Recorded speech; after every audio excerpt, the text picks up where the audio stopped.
Hello and welcome, seekers of knowledge. Currently, the sun is out and shining, and it's giving me a glimpse of what spring will be like in a few weeks. I'm so excited. For my first episode, I thought it would be appropriate to discuss what a privacy policy is and why is it important.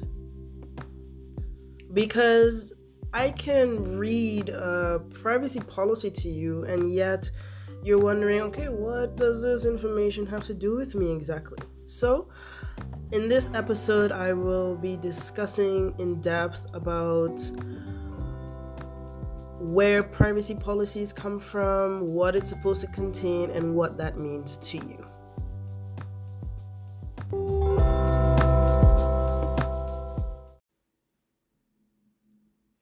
So it's first important to know that a privacy policy is a legal requirement set out in data privacy laws. Now, as a data protection officer, my expertise stems from the European data protection laws, and based on that expertise, privacy policies are a requirement of the European Union's General Data Protection Regulation, also known as the GDPR, that regulates the free flow of personal data within and between the Union, other countries, and international organizations by ensuring a high level of protection of personal data. And since 2018, the GDPR has had extraterritorial jurisdiction, which means that companies, whether they are a European business or not, as long as a European citizen's data is being processed, used in any way such as being collected, filed, stored, all of the jazz, the European Union requires that their rules apply, meaning that these companies must comply with the European Union's data protection rules. Well, there are probably some non-European listeners wondering, well, what does this have to do with me? It seems like everything is European. Well, since the GDPR has extraterritorial jurisdiction and many companies operate in the global market, means that at some point these non-European companies would have access to the European market. Their data protection standards must be at the highest standard to be accepted by the European Union. And you, my non-European listeners, can benefit from this. So, as stated by the GDPR, companies, websites, and apps that are collecting data must provide transparent information to the persons that they're collecting data from. And to this effect, the privacy policy was created as a method for companies to be transparent with their data subjects. So I know you're probably wondering right now, well, it seems like everywhere I go, even inside my house, everything is, collecting data on me, using my data in some fashion. Will I always be, bombarded with these privacy policies? And I would say yes. Yes, you will be presented a privacy policy whenever your data will be used. And to this, I'm saying, hey, do not look at it in a negative way. Because if you feel like your data is being used too much, you can say no. No, I feel like in this case, no, you don't have any right to my data, and you have every right to say no. So if you want to use a service and you feel like, hey, I don't know why you need to collect my data, in order for you to give me this service, you can tell them that. You can email the company and say, hey, I don't think you have a good enough reason right now to collect any data on me and use my data in any way. And you can use the privacy policies as a way to back up your argument. So, yes, you might be overwhelmed with them, but at the same time, they're there to help you exercise your rights in every way. So, what are these companies, websites, and apps required to put in their privacy policies? Well, there are 9 things that are required of them, and I will list them here for you. So, the first requirement is the contact information and information about the organization and the company itself. So, yes, the company does need to provide this kind of information to you. The second requirement is the reasons as to why they're using your data. Is it to fulfill a contract? Is it because of legal reasons, meaning that the government gave them a legal obligation? The third requirement is, well, what gave them or who gave them permission to even start collecting and using your data? Did you, as a data subject, consent to it?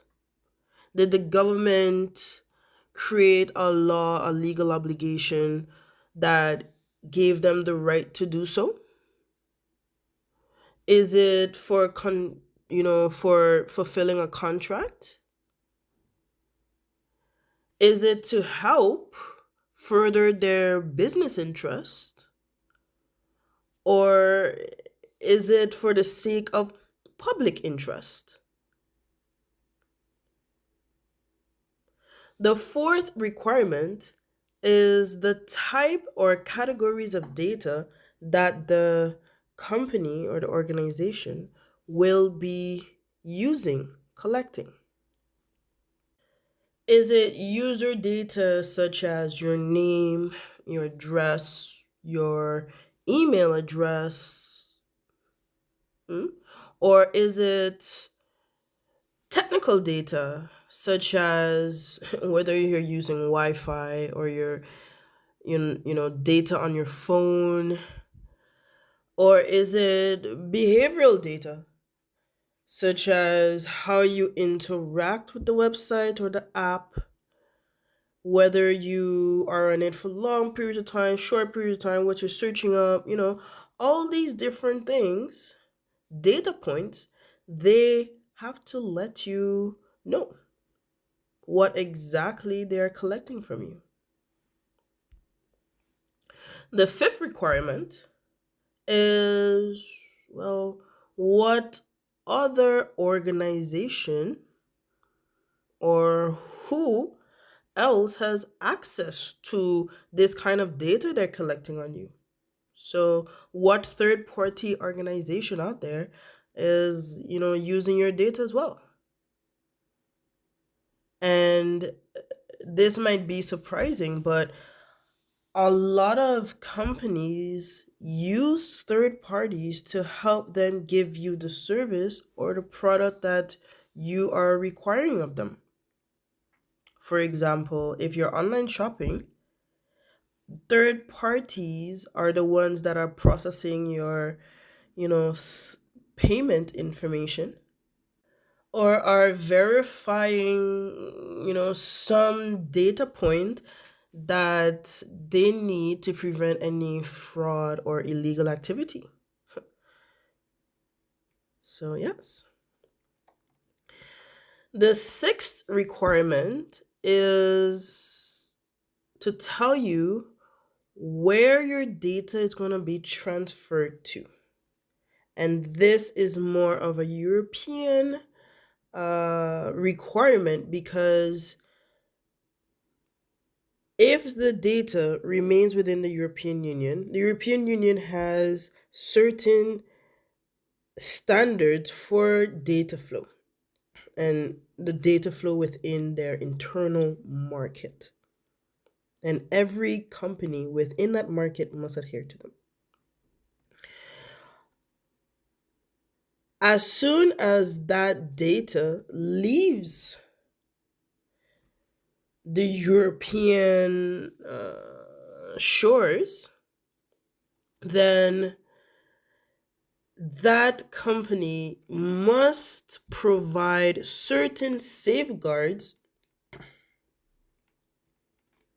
to ensure that the same protection that the data has within the internal market is also ensured when it leaves. And the European Union has presented companies with many safeguards, such as standard contractual clauses, binding corporate rules, transfer assessment, risk assessment, all these different things. And the company must tell you what safeguards they're putting into place so that you also know that when your data is being transferred to another country, it is achieving the highest possible protection afforded to it. The seventh requirement is retention period. So, how long is the website, the company, the app holding on to your data? Is it until the contract is fulfilled? Is it until you delete the data? Is there a specific retention period required by law? All of these facts must be stated in the privacy policy. The eighth requirement is whether your data is going to be subject to automated decision-making processes. So, whether your data will be subject to a program, and will that decision change your legal circumstances in any way? So, for example, if you go to a bank and you're asking for a loan and a program creates a decision that prevents you from getting that loan, you should know that that decision was done without human intervention, and you can appeal to the bank and say, hey, I would like the decision to be reviewed.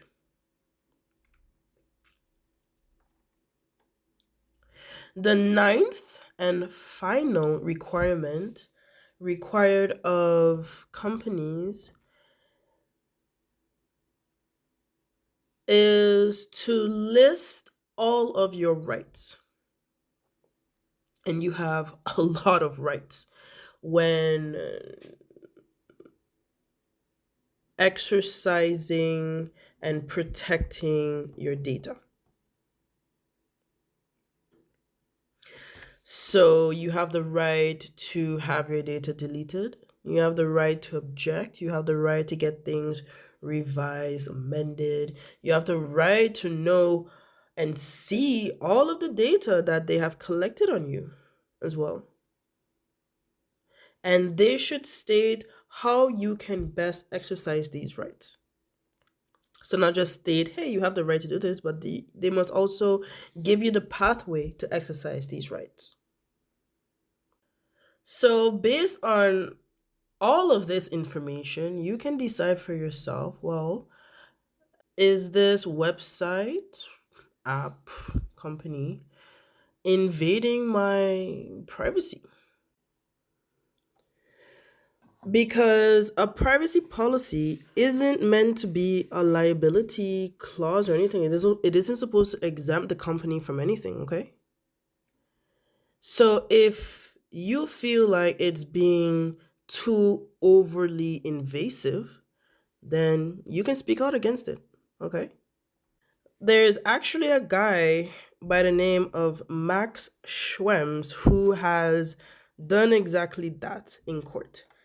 And yeah, so he took Facebook to court because of his data was being transferred outside of the EU, and there were no appropriate safeguards when the data arrived in the United States. And he essentially caused a lot of legislation to be completely shredded because of this violation on his fundamental right. So, when I say you should exercise your rights when it comes to your data, you really should. But I do hear from my clients when they tell me that they cannot read privacy policies. And to this, I say, well, if you cannot read a privacy policy, then complain about it.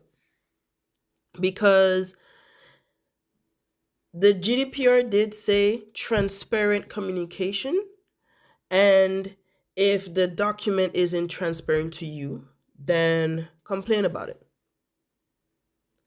This is the one legal document that you do not need a legal representation for. You do not need a lawyer to read this document to you. You should be able to read it yourself. And as a legal scholar, there is so much research being done to find the best way to present this information to you.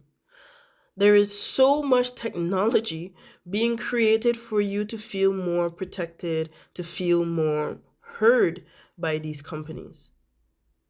There are even legal scholars who are pushing for companies to not only see data protection as a legal responsibility, but also as a way for them to have a competitive advantage in this economic era. Because think about it. Wouldn't you want to spend your money at a company that makes you feel like your privacy is being protected? So use your voice, speak out. Write that email to the DPOs. We really do want to hear your opinions. Because when you think about it, some companies can have the opportunity to create a perfect portfolio on you. What you like, what you dislike, where you've been, the people around you. They can even predict how much money you're making. And based on all of this data, they can make future projections on you. And actually, this reminds me of that one season in Westworld where the society predicted certain things of their citizens and caused them to have certain legal consequences. The privacy policy is not a way for companies to get away with things, but for you to hold them accountable. Keep that in mind, okay? Keep that in mind.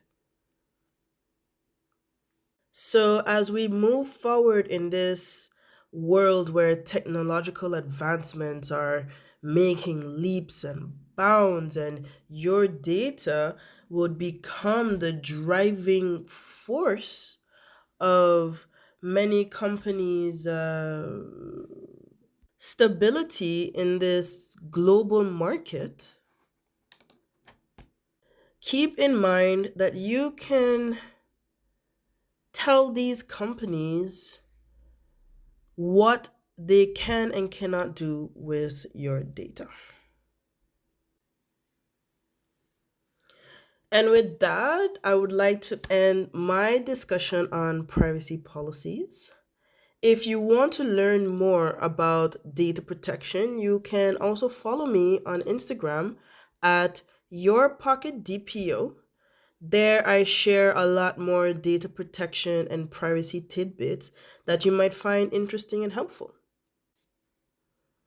Now, before I leave you, I would like to end this episode with a little trivia question.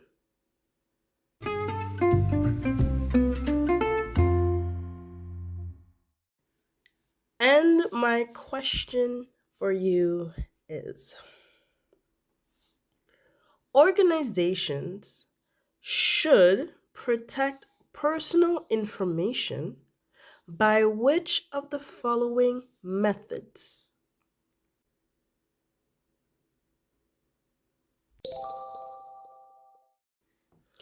A. Physical measures, for example, shredding documents, locking desk drawers, having the best security system out there with the cameras and the alarms. Or B, organizational measures, for example, security clearances, which is the ID cards, limiting access on a need to know basis. Or C, technological measures such as the use of passwords and encryption or firewalls, all the cybersecurity jazz. Or D, all of the above.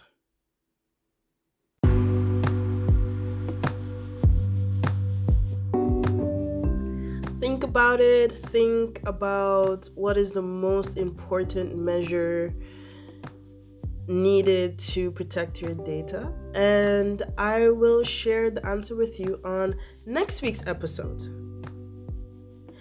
Thank you for sharing your time with me today and gaining some data protection knowledge. And wherever you are in the world, I bid you good day, good evening, and good night. Until next time, bye!